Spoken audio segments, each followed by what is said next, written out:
Bismillahirrahmanirrahim. Assalamualaikum warahmatullahi wabarakatuh. Alhamdulillah, assalatu wassalamu ala rasulillah ba'du. Kita lanjut kembali pada pembahasan kita di bab 1 tentang sifat koligatif larutan. Insya Allah kita akan membahas tentang materi penurunan tekanan uap ya. Namun sebelum masuk ke materi tersebut ya, sebelum kita jelaskan tentang apa itu penurunan tekanan uap ya, kita jelaskan sedikit dulu tentang apa itu sifat koligatif larutan. Jadi sifat larutan sendiri itu terbagi menjadi dua macam ya, yaitu sifat yang bergantung pada jenis zatnya dan ada sifat yang tidak bergantung pada jenis zat terlarutnya. Ya, sebagai contoh misalnya ada 3 wadah. Di wadah pertama berisi larutan NaCl 1 molal misalnya. Kemudian di larutan kedua ada NaOH 1 molal, larutan ketiga ada CuSO4 1 molal. Ya, ketiga larutan ini tentunya berbeda jenisnya ya. Ada garam, ada NaOH, ada CuSO4. Ya, tapi ternyata moralitasnya sama-sama satu semuanya. Nah, kalau kita lihat dari warnanya ya, maka larutan garam sama larutan NaOH itu dia bening ya, sementara kalau larutan CuSO4 itu dia warnanya biru. Nah, berarti jenis yang berbeda menyebabkan sifat warnanya berbeda ya. Kemudian rasa, kalau dari segi rasa NaOH itu pahit, NaCl itu asin, CuSO4 itu tidak berasa. Jadi rasa juga termasuk kategori sifat larutan yang bergantung pada jenis zatnya. Jadi jenisnya beda maka sifat rasanya juga beda. Nah, tapi ada sifat yang dia nggak bergantung pada jenis zatnya, mau itu NaCl, mau itu NaOH, mau itu CuSO4, tapi kalau dia punya jumlah partikel yang sama, maka sifatnya ini dia akan sama. Nah, sifat ini disebut dengan sifat koligatif ya, sifat koligatif larutan, yaitu sifat larutan yang bergantung pada jumlah partikel zat terlarutnya. Jadi dia tidak bergantung pada jenis zatnya, mau NaOH kah, mau NaCl kah, mau CuSO4. Kalau jumlah partikelnya sama maka sifat koligatifnya akan sama ya. Nah, dari ketiga contoh yang tadi yang Ibu tadi jelaskan, NaCl 1 molal, NaOH 1 molal, CuSO4 1 molal, itu sama-sama molalitasnya 1 dan jumlah partikelnya sama ya, maka nanti sifat koligatifnya sama. Nah, apa aja sifat koligatif yang sama? Ya, ini dia. Sifat koligatif yang bisa sama adalah penurunan tekanan uap delta P, kenaikan titik didih delta Tb, penurunan titik beku delta Tf, dan tekanan osmosis atau Pi. Nah, di pertemuan kita kali ini insya Allah kita akan membahas tentang poin pertama dulu ya, penurunan tekanan uap. Ya, penurunan tekanan uap itu dilambangkan dengan delta P ya. Nah, perlu kita ketahui bahwa semua benda ini dia mengalami penguapan, hanya saja kecepatannya berbeda. Ada yang mudah kayak air, bensin ya, pengharum ruangan, ada yang sukar kayak gula atau garam. Nah, biasanya yang mudah menguap itu wujudnya cair pada suhu kamar, walaupun tadi ada yang wujudnya padatan seperti kamper sama iodin atau pengharum ruangan. Nah, yang non volatile atau yang sukar menguap biasanya wujudnya padat ya, kursi, meja itu kan sukar menguap ya, bentuknya padatan. Nah, ketika zat cair itu kita simpan di wadah ya dan kita biarkan terbuka, maka pasti kan lama-kelamaan dia akan berkurang. Nah, berkurangnya kenapa? Berarti ada proses penguapan. Dan proses penguapan ini akan terus berlangsung sampai si airnya habis. Nah, kemudian kira-kira kalau misalnya wadahnya kita tutup atau gelas yang berisi air itu kita tutup bagaimana? Maka nanti penguapan tetap akan terjadi ya. Namun ya prosesnya itu hanya sampai sekumpulan uap itu akan memenuhi rongga antara tutup sama permukaan cairan ya. Jadi menguap ini di sini adalah partikel yang hanya ada di permukaan. Proses penguapan itu terjadi hanya pada permukaan cairan ya. Jadi ketika rongga antara tutup dengan permukaan cairan itu sudah penuh dengan uap air, maka ya akan terjadi pada saat itu, walaupun kita lihat itu secara kasat mata itu tidak ada lagi partikel yang menguap, tapi sebenarnya masih ada ya secara mikroskopis.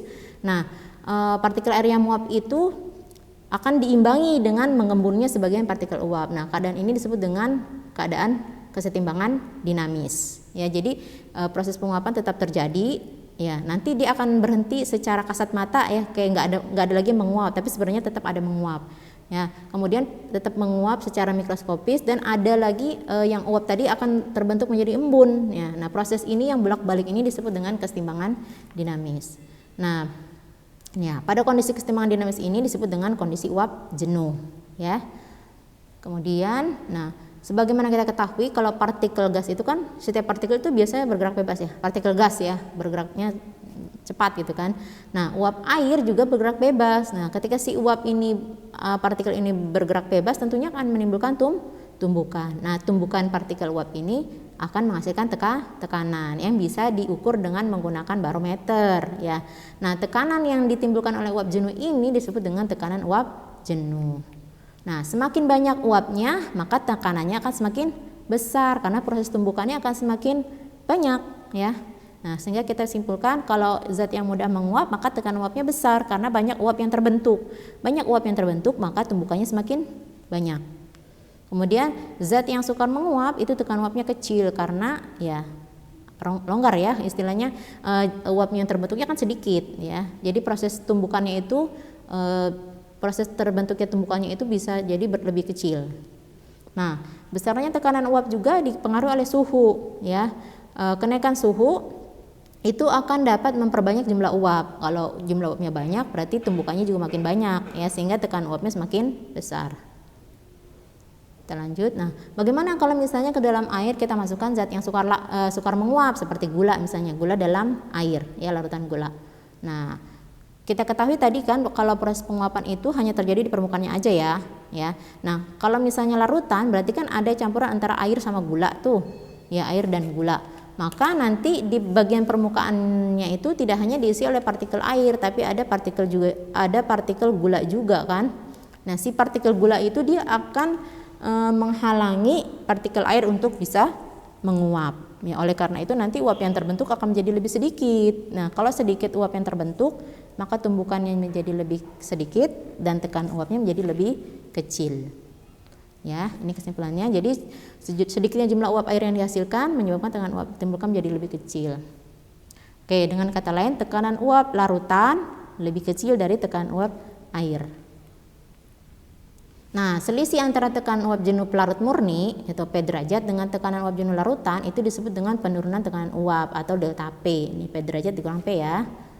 Nah, tentang hal ini sudah dipelajari atau sudah dilakukan studi tentang hal ini oleh seorang kimiawan Prancis nih ya.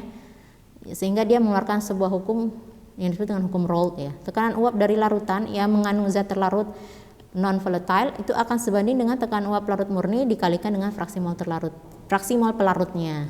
Rumusnya adalah ini jadinya. Tekanan uap larutan itu sebanding dengan fraksi mol pelarutnya dikali dengan tekanan uap pelarut murni. Oke, XP-nya sudah kita jelaskan di depan yaitu NP per NT tambah NP. Nah, bagaimana kalau misalnya semakin zat terlarut ya, adanya zat terlarut. Berarti kan tadi adanya zat terlarut itu akan makin menyebabkan semakin besar penurunan tekanan uapnya kan, karena tekanan uap P larutannya akan semakin kecil kan. Jadi selisihnya itu akan semakin besar. Nah, delta P sendiri itu akan sebanding dengan fraksi mol zat terlarut. Jadi delta P sama dengan XT fraksi mol terlarut dikali tekanan uap larut murni ya. XT sudah juga dijelaskan di pertemuan sebelumnya yaitu NT per NT tambah NP. Ini keterangannya masing-masing ya. Oke, kita masuk ke contoh soal. Ada 60 gram urea dilarutkan dalam 72 gram air. Ya, tekan uap larut murninya 20 derajat pada suhu 20 derajat adalah 22,5 mm hidragirum. Yang ditanya tekanan uap larutan pada suhu tersebut adalah berapa? Oke, jadi dari soal ini yang bisa kita ketahui adalah pertama massa terlarut ya. Massa terlarutnya adalah 60 gram. Ya. 60 gram ini 60 gram urea dengan MR-nya 60, kemudian ada massa pelarutnya 72 gram dengan MR-nya adalah 18. Nah, kemudian di sini ada tekanan uap larut murni, ada P derajatnya 22,5 mm hidragirum. Nah, dari massa terlarut ini kita bisa dapat mol terlarut ya. Ini mol terlarutnya 1 mol ya, 1 mol. Kemudian massa pelarutnya 72 gram. Nah, 72 gram berarti dapat molnya lagi 72 per 18 ya. Massa per mr ya, dapat 4 mol. Ini 4 mol. Oke. P derajatnya tadi 22,5 ya. Tinggal kita masukin ke dalam rumus. P tekanan uap larut murninya 22,5 mm hidragirum dikali XP 4/5. Nah, 4/5 dari mana? Kan tadi di depan kita di pelajaran sebelumnya atau di materi sebelumnya XP itu adalah NP per mol total ya. Nah, di sini mol pelarutnya adalah 4 per 1 ditambah 4 sama dengan 4/5. Oke, jadi dapat nanti 18 ini ya. Hasil tekanan uap larutannya adalah 18 mm hidragirum. Kita masuk ke contoh kedua. Nah, di antara zat berikut yang memiliki tekanan uap tertinggi dan terendah adalah ada 4 senyawa nih ya yang kita mau telaah ya. Pertama kalium sulfat, kemudian natrium asetat, gula dan HCl dengan molaritas beda-beda nih. Oke, kan tadi kita udah jelaskan bahwa tekanan uap itu kalau ada zat terlarut di dalamnya, ya maka tekanan uapnya akan menjadi lebih rendah, ya. Nah, tekanan uap tertinggi itu, nah pertanyaan sini kan tertinggi terendah ya. Kalau tertinggi itu kalau jumlah zat terlarutnya itu sedikit, ya. Kalau terendah berarti jumlah zat terlarutnya banyak. Nah, maka untuk ini K2SO4, ya, jumlah partikelnya kita harus lihat nih karena dia kan molaritasnya beda-beda ya. Kemudian K2SO4 itu kita harus lihat dulu. K2SO4 itu berapa jumlah ionnya? Jadi K2SO4 kalau kita ionisasikan menjadi 2K plus 2K plus tadi ditambah SO4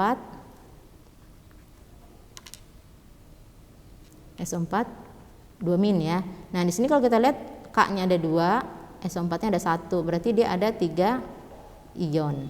Kemudian CH3CONA CH3COONA kalau diionisasikan nanti jadi Na plus dan CH3COO min. Berarti ada berapa ionnya?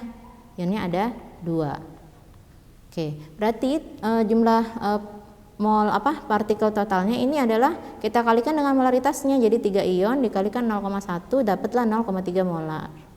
Begitu juga dengan asam natrium asetat ya. Tadi 0,1 molaritasnya dikali dengan jumlah ionnya 2 dapatlah 0,2. Nah, demikian juga dengan gula dan HCl ya. Kalau gula itu dia termasuk kategori nonpolar ya. Dia molekul nih, molekul. Kovalen ikatannya.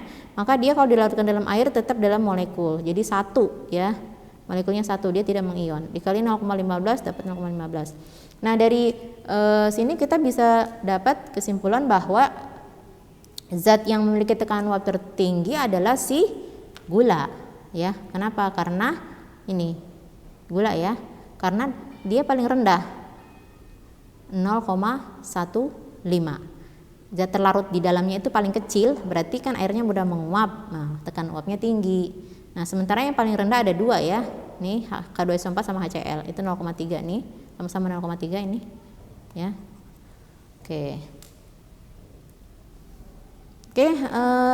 saya pikir cukup ya untuk pertemuan kita tentang materi penurunan tekanan uap. Mudah-mudahan yang disampaikan bermanfaat. Kita tutup dengan membaca doa kafaratul majelis. Barakallahu fikum, subhanakallahumma wa bihamdika, asyhadu an la ilaha illa anta, astaghfiruka wa atubu ilaik. Sampai ketemu lagi pada video pertemuan kita selanjutnya.